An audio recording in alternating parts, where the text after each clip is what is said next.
NTPC is planning to, scale up its renewable capacity to 60 gigawatt. What is the plan? Could you just tell us how NTPC plans to achieve this? So thank you for having me. We actually already achieved about 3.2 gigawatts, and we have another close to 5 gigawatts under construction.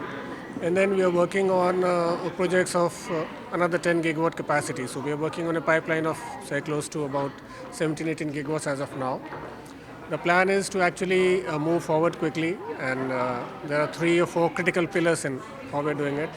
The larger pillar, of course, is to win bids through the tariff-based bids. Then we're also looking very closely at C&I. We recently signed an agreement with Indian Oil and also with the Indian Army. So this is also one of the ways we are trying to move forward. And the other is we are also looking at setting up projects without having long-term PPAs. So we could be doing that and selling on the exchange. We already are selling about 100 megawatts on the exchange. So that's the broader plan. So out of 60 gigawatts, we believe about 40 would come through long-term PPAs, about 15 would be maybe medium-term or short-term PPAs, and about 5 gigawatts we are setting aside for green hydrogen. All right. Sir, this financial year is coming to an end. Could you just tell us the renewable timeline or plan for FY 2024?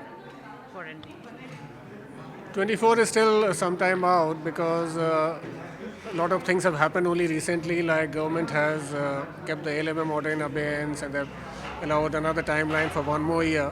So I would hope that a lot of projects which are getting delayed first on account of COVID and then on account of supply chain issues will probably get fructified now. Just looking back at the last year, we actually did about 1.4 gigawatts of new capacity which we added last year, which incidentally, of course, is the largest we've done in any year so far. So we hope to better that by a significant margin next year. Is there a number you can put for coming year? I would prefer not to put a number because a lot of these things are still stuck in clearances and permits from the government, state government, central government. So we are hopeful that those will get sorted out and be able to move forward. Sir, and I want to specifically talk about, since you mentioned about supply chain and how after COVID there was ALMM issues. How are we at at the solar sector? The solar sector, we had issues in terms of availability of domestic modules at the right prices. So with this ALMM order being kept in abeyance for a year, we hope that we'll have better competition and the module availability will increase dramatically, which will enable a lot of us, including us and the other private developers, also to implement the project. So that's one big hope. The other thing is that with the bids and all those coming, like I said, we are working on a pipeline of close to another 15 gigawatts as we have right now. So we'll be able to move forward quickly on that also. So that's how, and hopefully with the domestic manufacturing, as the Honorable Minister said earlier in the evening. So we'll be able to have the domestic manufacturers also coming online maybe in 18 to 20 months, which will help the sector.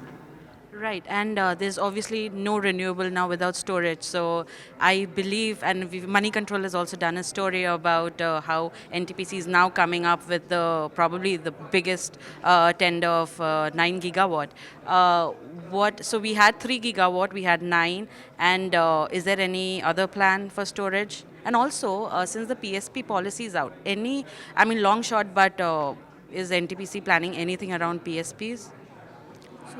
Pump storage projects, because for people who won't know. So yeah, we are looking at doing the pump storage projects ourselves, and we are in discussion with a couple of state governments for allocation of PSP projects.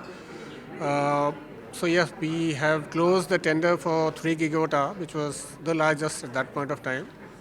We intend to come out with the tender for the next one, which is around 9 gigawatt hour. So that also will hope to close because a lot of this capacity will go to people who intend to buy round-the-clock power from us, which requires storage. So that's the plan as of now. Going forward, we're also looking at other storage technologies, which are at pilot stage now, but which could actually fructify into a larger one. And this would be my last question.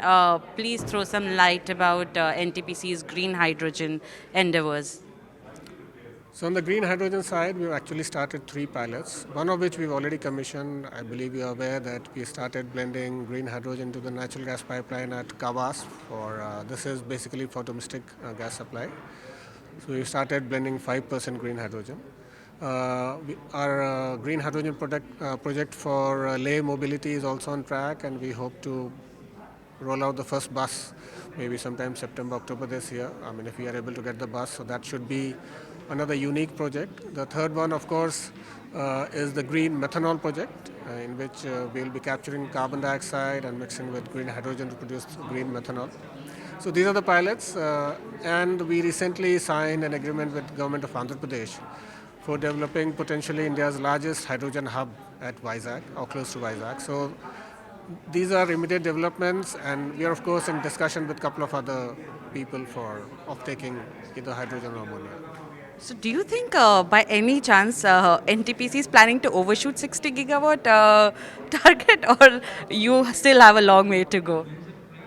We have a long way to go, but inshallah, let's see. Thank you so much, sir.